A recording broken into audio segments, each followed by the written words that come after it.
All right, this is Honors Algebra 2 Pre-Calculus. We're doing 8.1 in Algebra 2. That's our first video. We're doing inverse, joint, and combined variation. So we touched on this way back in 1.4 when we did direct variation, mostly because I can't help myself and I always end up giving you math spoilers. But recall that in 1.4 we learned that if y varies directly as x, we can translate that into the equation y equals kx. So in this section, we're going to learn how to translate y varies inversely as x, y varies jointly as x and z into equations, and then we'll also talk about how to handle combinations of those different types of variation. So let's go ahead and get right to the lingo and what equations we get from that lingo. So the phrase y varies directly as x, which we saw in 1.4, right? So if we recall, we saw this in section 1.4, right? The phrase y varies directly as x can be translated into y equals kx, or you might see it as y is directly proportional to x, in which case it would be written as y over x equals k. In any of these cases, k, right? So k is called the constant of variation. Constant of variation. All right. We're going to learn two new ones here. So y varies inversely as x, which we write as y equals k over x, so the x is on the bottom, right? Or y is inversely proportional to x, in which case you might see this, and again, you might see either of these written, they're the same equation. You might see it as xy equals k, meaning x times y equals k. So this is used a lot in real-world applications when we talk about like person hours of labor, right? If it takes 24 hours of labor to do a job, then one person could do the job in 24 hours, but two people could do it in 12 hours because 2 times 12 would give you that 24 hours of labor. Or 3 people could do it in 8 hours because 3 times 8 gives you that 24 hours of labor. So anyway, and then the last one here, y varies jointly as x and z. This is just direct variation, but with multiple variables. So it's the same idea as direct variation, this y equals kx, but it's y equals k and then x times z, right? So combined variation just means that some combination of these happens in the same equation, and we'll get to that later. But combined variation is not its own special kind of variation. It's a combination of any of these. All right, so let's go ahead and walk through example 1. So in example 1, we're given a phrase, and we're going to write the equation, and that's it. There's no more math to it than that. So y varies directly as the square of x. Well, direct variation is y equals k times whatever we're looking at. So this is going to be y equals k times the square of x, which we'd write as x squared. So y equals kx squared. Y varies inversely as the cube of w. Well, inversely means it goes on the bottom, right? And cube of w would be w cubed. So y equals k over w cubed, right? And again, the other way to write this, so you could have written this first one as y equals kx squared, or you could write it as y over x squared equals k, but that's kind of an odd choice. And the same thing here, you could have written this as y times w cubed equals k if you want. Like, that's another way to write it, but I would suggest that these are probably the easier ways to write them. Y varies jointly as x and the square root of z. Well, joint variation just means direct variation, right? So joint variation just means direct variation, but with multiple values. So y equals k x and the square root of z. So y equals k x root z. Right? And then y varies jointly as x and w, but inversely as z. Well, that means the inversely one goes in the bottom, so this is y equals k x w all over z. And there's our equation, right? And again, there are often other ways that you could write this. There are different options, there are alternates, but I'm going to suggest that this is probably the easiest. All right, so go ahead and try that in P1. You're going to read the 4 phrases and then try and write an equation for those phrases. Again, k in all of these circumstances is just our constant of our constant of variation. Constant of integration is something you'll see later in calculus. My bad. So, given the phrase, write the equation. Y varies directly as the cube root of x. Well, that's going to be y equals k times the cube root of x, right? Y varies inversely as the square of z. Well, inversely means on the bottom, so it's going to be y equals k over z squared. Y varies jointly as the square of x and the cube of z. Well, joint variation is just like direct variation, but with multiple variables. So the square of x and the cube of z, and there you have it, right? And then our last one is going to be that combined variation where we use different kinds of variation. So jointly as x and w, inversely as the square of z. Well, the inverse is the one that goes in the bottom, so y equals kxw, inversely as the square of z, so z squared is on the bottom. All right. All right, so one thing I want to do here is I want to point out that a lot of common equations that you're actually really used to use some type of variation. So we're going to restate some common equations that we know written as variations so you can understand that this is sort of just a semantics thing. It's about how these things are worded. So the area of a circle varies directly as the square of its radius. Well, I think most of us know the formula for the area of a circle, right? Most of us know that area is pi r squared, and sure enough, this is the area, A, varying directly by some constant, which in this case is pi, with regards to the square of the radius. So A equals some constant times r squared. So in this situation, K is pi, but this is the area of a circle, right? The area of a rectangle varies jointly as length and width. Well, the area of a rectangle is length times width. Well, in this case, K is 1, but you can see that area is some constant, 1 in this case, times length times width, and that's varying jointly. The volume of a sphere varies directly as the cube of its radius. Well, the volume of a sphere, which is the one I said that you might not know if you look up here, you might not know number 3 yet, is 4/3 pi r cubed. Well, you see that volume is some constant, which 4/3 pi is a constant, times r cubed, right? So in this case, my k would be 4/3 pi. But again, it's some constant times r cubed.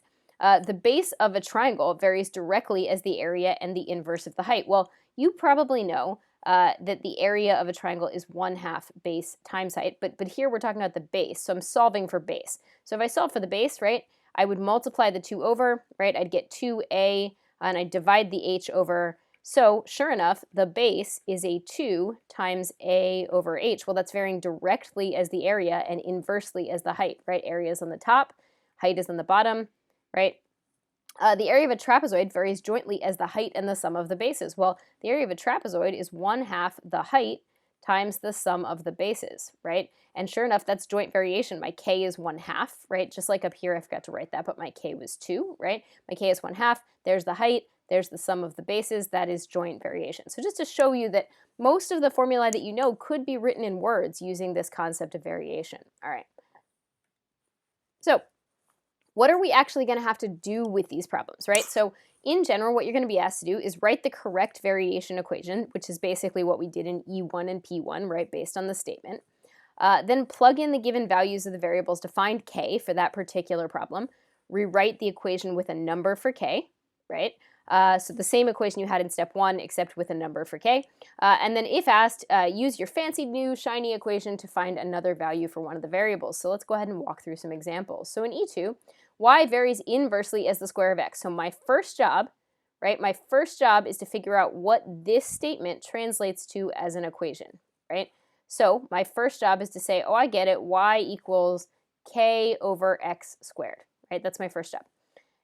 I'm going to use the point that I'm given to find k, right? So I'm going to use them to find k. So when x is -2, y is 12, so 12 equals k over a 4, right? Because that's -2, right? -2 quantity squared is 4. So I multiply the 4 over, and I get that k is a 48.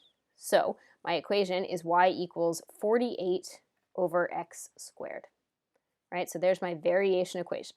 Now I'm going to use that variation equation to find y when x is 1. So y equals 48 over 1 squared. Y is a 48. Right? And then I'm going to use that equation to find x when y is 3. Well, 3 equals 48 over x squared. 3x squared is 48. X squared is 16. So my x is actually one of 2 values because it's plus or minus the square root of 16. So x is a plus or minus 4. There are 2 possible values. All right. So that's kind of the idea. You're going to be asked to translate the sentence into an equation. You're going to plug in the values that you're given to find that constant k, and then you're going to use your equation if you're asked to do so. All right, let's go ahead and try a P2. Y varies inversely as the cube of x. Y equals -24 when x is 1. So again, your first job before you do anything else is to translate this sentence into an equation, right? So this sentence is going to translate into y equals k over x cubed, right? Then I use these values to find k. So -24 equals k over a 1. So -24, it seems, is my k. Once I know that, my variation equation is y equals -24 over x cubed. So there's my equation, right? Now I'm going to use my equation to find y when x is 10? Well, y is going to be negative 24 over 1,000. So you could probably leave it as negative 24 over 1,000. It's up to you if you want. You could also just move the decimal place, right? So you could make this a negative. Let's see. It's 24 thousandths, so it would look like that. Yep. So that's fine, right? Or you could leave it as a fraction. You could simplify by canceling 4s if you want. It doesn't matter to me. And then the last one is find x when y is 3. So 3 equals negative 24 over x cubed, right? 3x cubed equals negative 24.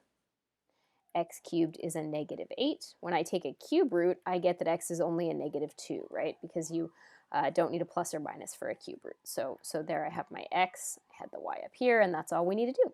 All right, so all that's going to happen now is that the problems are going to get slightly more difficult and use different kinds of variation.